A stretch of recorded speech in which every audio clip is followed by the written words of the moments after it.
Mungkin yang kedua boleh ceritain juga. Nah ini kalau yang kedua ini agak lucu ini kalau diceritain. Kenapa tuh Mas? Tapi ya udahlah. Jadi ini sebenarnya bisnis yang sama partner sih. Ini bisnis pertama juga tapi yang sama partner. Jadi ada partner. Ada partner bisnis. Yang satu itu temanku atau mantan yang di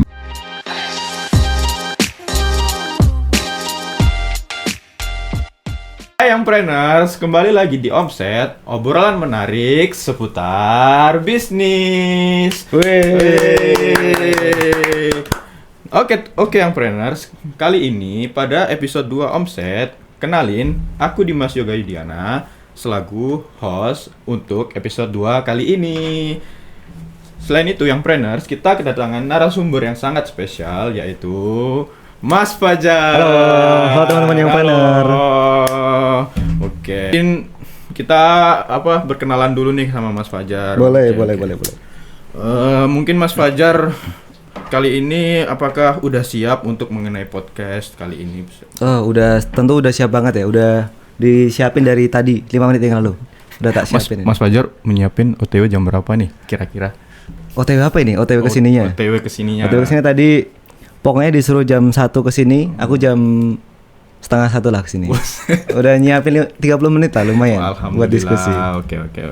Berarti pada episode kali ini Mas Fajar udah siap banget nih untuk menjawab pertanyaan-pertanyaan. Mungkin pada podcast episode kali ini nih ya, kita akan membahas bincang-bincang mengenai bisnis lah, dengan tema bedah bisnis khususnya. Mungkin Mas Fajar sendiri bisa langsung ke pertanyaannya. Apa sih menurut Mas Fajar mengenai bisnis itu? Arti bisnis menurut Mas Fajar. Oke, jadi definisi ya, lebih ke definisi bisnis tersendiri menurut aku ya. Yes.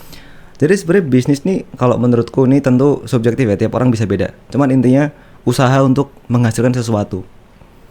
Tapi biasanya bisnis ini tuh gimana ya bilangnya? Bisnis ini tuh ada syarat-syaratnya menurutku. Jadi syaratnya menurutku bisnis itu harus menyelesaikan masalah. Harus menyelesaikan masalah. Jadi kalau misal kalian nggak punya problem untuk di-solving, menurutku itu susah kalau mau dibikin bisnisnya gitu. Misal kalau contohnya aja adanya ABC Mart deh, ABC Mart di FTP ini. Kenapa kok usaha tersebut tuh bisa laris, bisa ada orang yang in out di situ banyak banget ya, karena di situ ada problem di mana susahnya cari cemilan, susahnya cari makanan, susahnya akses buat ATK gitu-gitu. Nah makanya kita di ABC kan kemarin bikin itu, bukan kemarin sih, udah dari lama. Istilahnya memfasilitasi itu.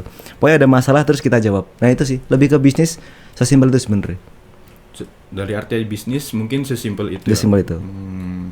Oke, menurut Mas Fajar nih, kenapa tertarik untuk memulai bisnis? Oke, mungkin yang pertama dulu. Kenapa aku terjun di bisnis ya? Kenapa kok aku tertarik banget sama bisnis? Yang pertama karena realistis saja, money oriented ya. Nice. Money oriented karena mau nggak mau bisnis tuh harusnya cara paling menyenangkan menurutku. Karena itu asumtif ya, menyenangkan. Karena itu bisa menyelesaikan problem orang lain dan juga kita dibayar dari hal tersebut gitu. Sebelumnya aku udah pernah bikin juga ada 2 bisnis. Yang itu juga menurutku itu memfasilitasi teman-teman. Entah itu terkait di bidang seni ataupun di bidang persewaan gitu. Itu kan sama-sama ada problemnya di situ. Nah, aku coba masuk ke situ dan menurutku itu fun dan juga menghasilkan. Jadi itu sih kenapa kok aku masuk ke bisnis. Tapi kalau misal kita lihat kenapa orang-orang di sekitar nih ada yang tertarik, ada yang nggak tertarik, itu mungkin lebih ke urgensi sih. Urgensi masing-masing orang ya Mas. Karena kita kan sekarang masih kuliah juga. Jadi mungkin urgensi orang ya kuliah ya dapat ilmu dulu, nanti buat bisnis ya lain. Tapi kuliah plus punya bisnis gitu. Karena mau nggak mau bisnis itu tetap main waktu juga. Cara kita nge-planning waktunya bagaimana. Waktu, momentum gitu-gitu pasti ngaruh banget gitu. Gitu sih. Mungkin Mas Fajar tadi bilang ada 2 bisnis yang mau dimulai. Mungkin bisa diceritain dong 2 bisnis itu apa aja? Oke. 2 bisnis ini sebenarnya yang satu udah collapse. Yang satu udah collapse. Yang satu ini yang jamur-jamur itu. Jadi ada namanya jamurku.uk. Itu dia bisnisku yang dia membuat jamur ini bisa ditaruh di tempat-tempat yang menunjang estetika gitu loh. Contohnya kayak di retail kayak terkenal gitu atau gimana? Lebih ke di aksesoris rumah sih. Oh, jadi nanti di ruang tamu mau dikasih itu bisa. Karena memang jamurnya ini di package atau dibungkus sedemikian rupa biar dia bagus. Tapi tetap ada nilai fungsionalnya. Ada nilai fungsi. Jadi kalau udah tumbuh banyak bisa tuh diambil terus dimasak di rumah juga bisa. Tapi tetap looks-nya tuh tetap keren gitu. Keren dan tentunya nggak kotor lah di sekitar situ gitu. Itu yang pertama, tapi itu collapse. Bisnis yang mulai jamur itu mungkin kira-kira dari tahun berapa ya? Oh, kalau itu aku dari SMA dari kelas SMA 2. Kelas ya. 2. Mulanya tuh maksudnya Mas Fajar sendiri atau sama teman-teman? Kalau itu aku sendiri itu. Karena tuh kemarin kan Covid ya. Iya. Nah, gabut sih. Ate lapo iki. Nah, terus akhirnya cobalah bikin itu karena menurutku beban sekolah nih kayaknya nggak berat-berat amat. Ya, terus akhirnya nyobalah. Kebanyakan daring kan. Kebanyakan daring itu tadi. Ya jadi ya gitulah pokoknya. Jadi akhirnya tercetuslah bisnis pertamaku itu. Pertama yang terhitung lumayan serius lah. Itu lumayan pertama. Lumayan serius. Itu pertama. Itu collapse gara-gara udah pindah lokasi. Kan supplierku di Jogja. Sedangkan sekarang udah di Malang. Jadi itu udah pindah lokasi jadi nggak bisa nge-handle dan nggak bisa nge-handle juga. Iya. Mungkin yang kedua boleh ceritain juga. Nah, ini kalau yang kedua ini agak lucu ini. Kalau diceritain. Kenapa tuh Mas? Tapi ya udahlah. Jadi bisnis yang sama partner sih. Bisnis pertama juga tapi yang sama partner. Jadi ada partner. Ada partner bisnis karena masih sama lagi karena aku dari Jogja. Jadi aku bikin bisnisnya ini di Jogja juga gitu. Jadi nanti jadi waktu di bisnis yang kedua ini itu kalau teman-teman belum tahu itu planpicnic.uk. Itu kami 2 orang. Satu itu temanku atau mantan itu ngurusin operasional dan yang aku di sini ngurusin desain dan pokoknya yang masih bisa diurusin secara daring itu aku yang handle gitu. Tapi kalau yang operasional dia. Nah itu kenapa kok itu jadi bisnis kedua karena kemarin tuh sempat lihat pasar sih. Kita lihat nonton pasar. Jadi kan di Jogja ini kan orang-orang sekitar kan taunya Jogja ini kota pelajar. Banyak pelajar dan juga mahasiswa. Kita juga pelajar mahasiswa. Stress level tinggi kan. Pasti. Nah, itu makanya kita memfasilitasi teman-teman yang ada di Jogja tersebut buat main-main, buat piknik gitu. Daripada mereka beli alat-alatnya, mending sewa di kita gitu. planpicnic.uk. Yang di Jogja jangan lupa. Nah, mungkin nih Mas, kan awal bisnis kan dari jamur nih. Kok bisa jadi ke persewaan alat-alat untuk camping maupun outdoor lainnya. Nah, itu bagaimana simpang siurnya atau gimana? Oh ini kalau misal kenapa kok jomplang banget gitu jomplang ya? Jomplang banget. Itu karena ini yang jamur ini itu karena aku tahu suppliernya. Jadi aku tahu supplier jamur. Alasannya kalau yang pertama ini aku tahu supplier jamur. Kalau yang kedua alasannya terkait market. Nah ini sama tips juga ya mungkin buat teman-teman. Emang paling penting tuh marketnya dulu. Jangan ngurusin ke yang lain dulu. Pokoknya kalau ada marketnya pasti bisa jalan. Pasti bisa jalan. Pasti bisa ya, jalan. Jangan yang suppliernya dulu kayaknya itu salah deh. Jadi makanya itu collapse. Diperhatiin ya yang Oke nih, mungkin langsung ke pertanyaan ketiga ya Mas ya. Boleh. Bagaimana sih pengalamannya Mas Fajar dari memulai bisnis awal? Mungkin dari tadi udah jelasin secara sedikit ya, mungkin disinggung secara sedikit, mungkin bisa jelasin lebih detail atau rinci gitu. Oke, mungkin langsung yang kedua aja ya, karena yang pertama kan udah collapse. Boleh. Jadi kalau pengalamannya tuh ini lebih ke tentunya pasti riset pasar dulu ya. Riset pasar dulu. Apakah emang benar asumsi yang kita berikan di awal bahwa teman-teman mahasiswa ataupun pelajar nih punya stress level yang tinggi dan piknik ini menjadi salah satu alternatifnya mereka gitu. Dan ternyata menurut riset yang udah kita bikin, aku sama partnerku ini bikin, dan emang benar nggak semasif itu sih, tapi bisa cukup untuk membuat kita yakin bahwa bisnis ini akan berjalan gitu. Nah itu akhirnya kita bikinnya dari canvas dulu lah, bukan BMC ya, karena BMC menurutku terlalu teknis ya, terlalu ribet-ribet gitu, terlalu detail lah. Iya terlalu detail gitu. Karena itu cuma diurusin aku sama partnerku, jadi lebih simpel aja. Yang penting aku sama partnerku ini tahu arah geraknya kemana gitu. Bikin itu, list barang dan lain sebagainya. Terus kebetulan waktu itu aku ada modal, jadi aku nggak perlu kayak pitching ke perusahaan, itu nggak perlu. Ada modal, terus akhirnya dieksekusi itu bikin media sosial kerja sama brand-brand gitu yang mau masuk ke kita. Jadi kita ada beberapa produk yang itu hasil kerjasama dari pihak ketiga gitu. Jadi waktu itu tuh ada ini kartu apa ya? Kartu pertanyaan gitu. Kalau boleh di-spill nggak ini? Kartu pertanyaan apa tuh Mas? Jadi ada kartu pertanyaan mereknya adalah itu. Yeah. Itu sempat kita kontak dan mereka mau kerja sama kita buat ngirimin produk dan kita ganti pakai engagement gitu dan mereka mau juga. Nah itu gitu. Jadi nggak pure semua kita beli tuh nggak, tapi pakai orang ketiga itu tadi. Gitu terus awalnya nih bisa dibilang rame awalnya. Kenapa? Karena di awal tuh pasti promosi kita jor-joran gitu loh. Entah pakai dari teman-teman, dari poster-poster gitu, poster flysheet WhatsApp gitu. Itu lumayan rame sih. Cuman semakin lama ini dan aku sekarang kan juga udah semester 7 ya itu. Dan partnerku juga udah semester 7 juga. Udah mulai fokus skripsi jadi ya masih ada yang pesen tapi nggak semasif yang dulu lah. Berarti nggak serame yang awal mulai dulu ya Mas? Serame itu karena udah skala prioritasnya sudah berganti, sudah skripsi dulu sekarang, skripsi dulu baru menjalankan yang lainnya. Iya gitu. Oke, mungkin dari penjelasan Mas Fajar tadi mungkin bisa ceritain dari awal apa maksudnya kayak struggle dari bisnis kan Mas Fajar memulai 2 nih, yang satu udah collapse, yang 2 ini mungkin masih jalan namun tidak semasif dulu. Yang dua collab, satu jalan. Oh ya, yang 2 ini masih jalan cuman nggak se-collapse. Maksudnya nggak semasif dulu. Mungkin bisa diceritain nih Mas struggle-nya terus cara penanganannya bagaimana seperti itu. Ini sih yang paling utama tuh sebagai makhluk yang orientasinya ke duit ya, pasti alokasi modal sih. Bukan gimana ya? Kemarin emang aku punya modal, tapi untuk mengeluarkan duit segitu untuk bikin bisnis yang masa depannya aku hitung sendiri dan aku masih nggak terlalu yakin. Nah itu tuh masih kayak di situ yang rada kayak aduh gimana itu. Pasti muncul rasa takut. Ya pasti muncul rasa takut karena ya pengalaman sebelumnya lebih kecil lah cakupannya gitu. Terus itu dan caranya mengatasi gimana kalau ada kayak gitu? Kalau menurutku kalau misal punya duitnya tapi nggak rela buat ngeluarin banyak ya mending sedikit aja dulu nggak apa-apa. Diambil minat terbanyak lah dari si riset pasar tersebut. Misal nih riset pasar soal teman-teman kalau piknik ini gimana sih konsepnya? Apakah lesehan? Apakah pakai kursi? Ataukah pakai apalah semacamnya gitu? Nah itu kita cari kalau misal modal terbatas ya ini.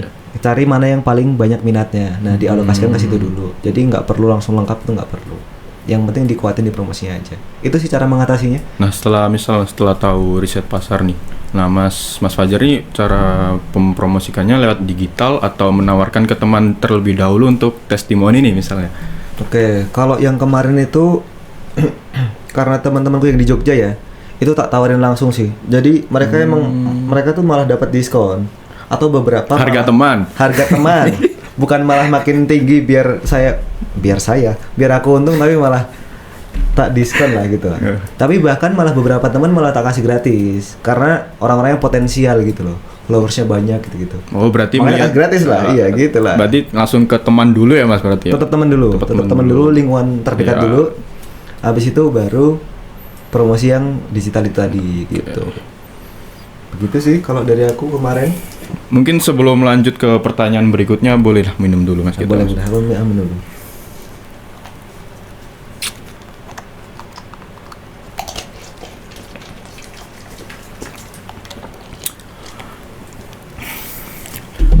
Mungkin buat teman-teman yang ingin mendapatkan minuman ini juga atau mungkin mendapatkan jajan-jajanan di FTP khususnya, boleh banget nih datang ke mart kita ya teman-teman yang trainers.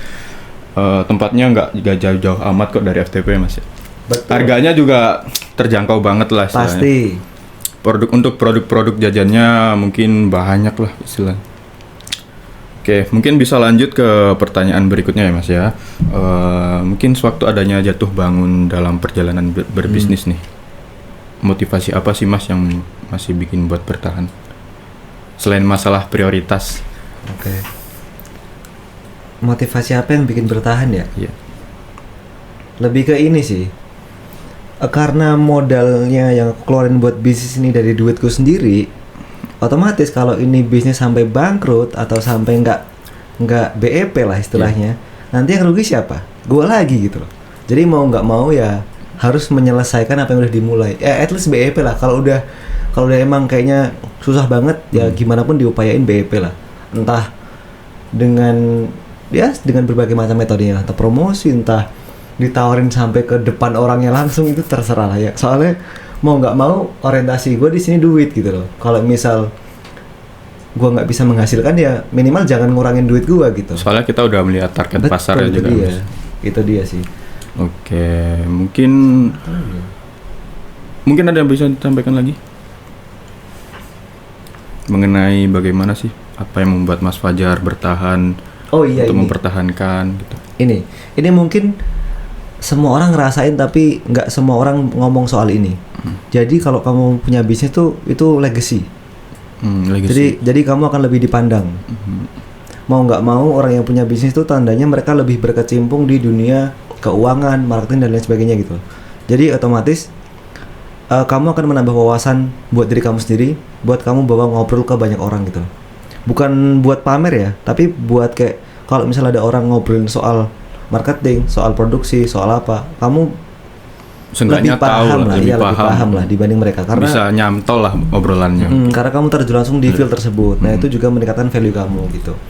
Itu yang menurutku dua itu sih, yang menurutku paling apa ya, kayak ada api yang masih nyala tuh itu, kayak dua itu.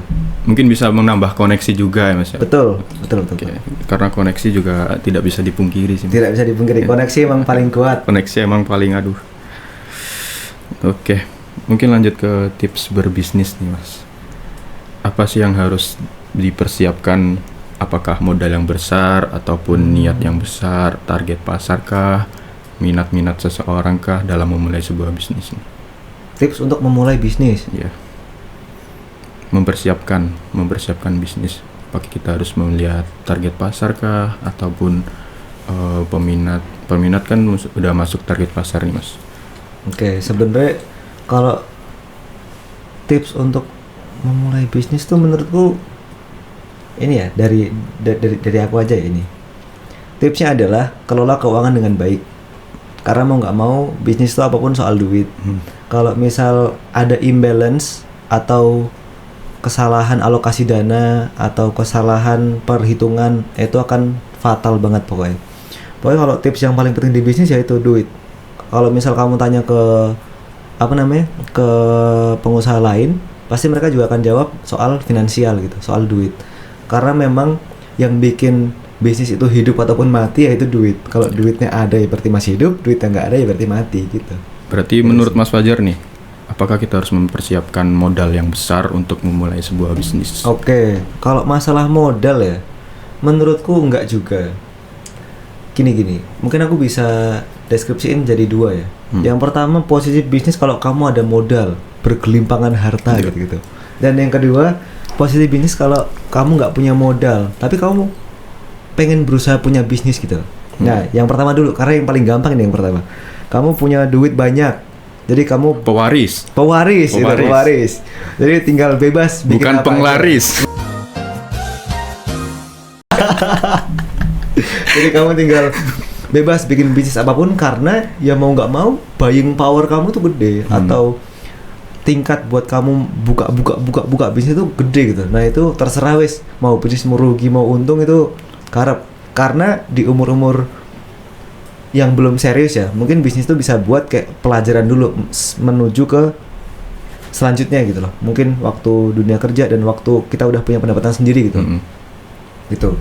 Nah, tapi ini yang kedua nih yang mungkin dirasakan sama lebih banyak orang, di mana dia pengen punya bisnis tapi nggak punya modal, mau nabung juga susah. Nah, gimana itu mulainya? Gimana tuh? Nah, kalau sebagai mahasiswa sebenarnya ada tips-tipsnya tuh, ada banyak banget dan banyak banget yang memfasilitasi itu. Yang pertama, sebagai mahasiswa tuh bisa ikut perlombaan pendanaan. Itu sejauh yang aku tahu itu di setiap kampus di Indonesia tuh ada pendanaan wirausaha PMW lah. Istilahnya PMW. Bikin proposal ya, gitu. Bikin proposal gitu. Ya. Asal emang bener-bener konsep bisnis yang kamu ajuin tuh bener-bener logis, benar-benar menguntungkan, benar-benar gitu kan, karena proposal di PMB ini tuh lengkap gitu. Kalau bicara soal PMB mungkin itu di garis universitas ya Mas? Itu di garis universitas. Tapi kalau di FTP ini, wah menarik ini di menarik. FTP mungkin ini bisa bahasnya Mas. Boleh. Kebetulan ini diingetin juga sama Mas Dimyok ini, di FTP ini ada PMB tapi skalanya fakultas, ini keren banget di FTP ini. Berbeda dari yang di fakultas lain ya mungkin. Jadi FTP ini memang sangat memperhatikan terkait entrepreneurship gitu. Makanya di sini sangat di-push banget soal entrepreneurship tersebut. Terus aku balik lagi ke pembahasan yang tadi ya, soal yang pendanaan tadi. Yang pertama tuh cari program pendanaan. Yang pertama. Lebih ke perlombaan sih kalau yang pertama. Nah, yang kedua, ini kalian bisa bikin brand bisnis. Apa tuh maksudnya brand bisnis tuh gini. Misal gimana ya? Ada industri kopi. Industri kopi ini maksudnya adalah penghasil bubuk kopi. Dia kayak tukang nge-grinding kopi gitu. Nah, dia kan proses produksi kan banyak ya. Dari mulai bahannya prosesnya masuk, banyak. Bahannya masuk, proses terus keluar. Nah, itu kan kompleks. Coba kamu tawarkan ke bisnis tersebut untuk gimana istilahnya ya? Men-take over prosesnya mereka. Mungkin yang di supplier ini kamu bisa jadi supplier barunya mereka gitu. Itu bisa. Dan biasanya itu bisa bisa didanai dari sini dulu gitu. Nah, nanti ngajunya ke sini karena mau nggak mau hal tersebut tuh menguntungkan si bisnis perusahaan utamanya ini gitu. Juga menguntungkan kita juga, Bang. Menguntungkan kita juga gitu. Itu. Jadi yang penting bisnis itu menyelesaikan masalah, sama-sama menguntungkan, sama-sama stakeholdernya semua win-win solution. Win-win solution. Kita senang, mereka pun senang. Itu dia. Itu sih kayaknya. Terus apa lagi ya? Sebenarnya aku mau saranin nabung sih, tapi kalau nabung nih kayak nanti teman-teman kasihan soalnya. Iya, jatuhnya kayak kebutuhan yang lain lah. Aku ada tips sedikit ini. Boleh tuh disampaikan. Ini sih, lebih mending gedein income daripada sedikitkan expense gitu. Jadi lebih mending kamu nih usaha, atau bukan kamu ya, kalian, teman-teman nih usaha buat teman-teman yang planners lah. Ya, yang teman-teman yang planners usaha buat memperbanyak pendapatan lah dibanding harus hemat-hemat. Karena ya gimana ya, kayak kasihan gitu kalau menghemat, mending leverage gitu. Karena sekalian kalian mendapatkan duit yang banyak tadi, kalian kan harus belajar skill juga. Nah, itu bisa jadi skill set baru buat teman-teman. Keuntungannya jangka panjang ke depan banyak. Selain keuntungan, pengalaman juga dapat, itu dia. Oke, mungkin ke pertanyaan yang terakhir ini, Mas. Wah, udah terakhir aja ini. Terakhir aja. Apa ini terakhir nih? Apakah ada tips dari Mas Fajar sendiri untuk yang planners nih yang tertarik untuk memulai bisnis? Oke. Menurut dengan pengalaman Mas Fajar sejauh ini. Oke. Buat yang tertarik ya, ini belum masuk ya, baru tertarik aja. Baru tertarik. Nih, aku udah nyiapin ini dari beberapa waktu yang lalu sebenarnya. Yang pertama adalah kalian tuh yakin aja sama ide bisnis yang udah kalian punya gitu. Jangan terlalu mendengarkan manusia crab mentality. Kalian tahu crab mentality nggak? Crab mentality itu misal teman kalian mendapatkan achievement sesuatu, tapi temannya nggak suka. Nah, itu hindarkan sifat-sifat crab mentality ini dari lingkungan terdekat kalian. Karena mau nggak mau hal-hal kayak gitu tuh banyak. Iri hati, iri dengki itu banyak. Jadi mau nggak mau kalian harus kayak memfokuskan bukan ke omongan yang jelek-jelek ini, tapi lebih ke poin-poin positif yang diberikan sama lingkungan teman-teman gitu. Istilahnya saling mendukung lah. Kalau temannya berhasil, kita juga ikut. Tentu harusnya seperti itu. Tapi kan aktualnya kan nggak seperti itu kadang. Kebanyakan rata-rata grab mentality. Tentu. Nah, makanya itu tolong teman-teman itunya dihindari orang-orang yang kayak gitu, dan teman-teman tetap fokus aja. Pasti suatu saat apa yang teman-teman harapkan pasti tercapai. Apa yang kita tanam itu dia yang kita petik. Iya, itu yang ditanam itulah yang dituai. Itu dia. Begitu. Itu sih kalau dari aku. Mungkin itu saja tips dari Mas Fajar ya. Oke, kan yang terakhir mungkin ada closing statement nih dari Mas Fajar untuk teman-teman yang planners. Closing statementnya dari aku, tentunya teman-teman yang mendengarkan podcast ini kan orang-orang yang minat ke bisnis ya. Jadi tentunya aku cuman mau ngucapin semangat buat teman-teman, karena kita tahu sendiri bisnis ini di waktu sekarang itu kayak belum urgent ke semua orang. Jadi teman-teman harus berjuang lebih keras lagi dibanding teman-teman yang lain tentunya untuk bikin berbagai macam perintilan yang harus dikompliti dalam bikin bisnis itu. Karena mau nggak mau teman-teman ini punya impian yang besar gitu loh. Jadi jangan dipendem, tapi apa ya? Tolong disirami aja biar itu makin tumbuh kecil ntar juga lama-lama jadi gede. Dari aku itu aja. Tetap semangat buat teman-teman yang planner. Semoga yang baru berusaha bikin bisnis bisa tercapai, dan yang belum BEP semoga segera BEP ya. Amin. Pokoknya teman-teman jangan takut untuk memulai lah istilahnya. Banyak dari pendanaan dari kampus, khususnya mahasiswa ya Mas. Betul. Khususnya mahasiswa FTP. Itu dia. Oke. Oh, aku mau nyampein sesuatu lagi. Oke, boleh. Untuk yang pendanaan yang FTP ini kemarin udah tutup, jadi mungkin bisa ikut yang tahun depan. Jangan lupa ikut teman-teman semuanya. Jangan lupa ikut ya teman-teman. Oke, mungkin episode kali ini cukup sekian dengan narasumber kita yang sangat hebat. Mungkin teman-teman dapat mengambil apa yang telah disampaikan oleh Mas Fajar ini, kesan-kesan serta bagaimana cara-cara untuk memulai bisnis bisa diambil dari Mas Fajar, pengalaman-pengalaman Mas Fajar.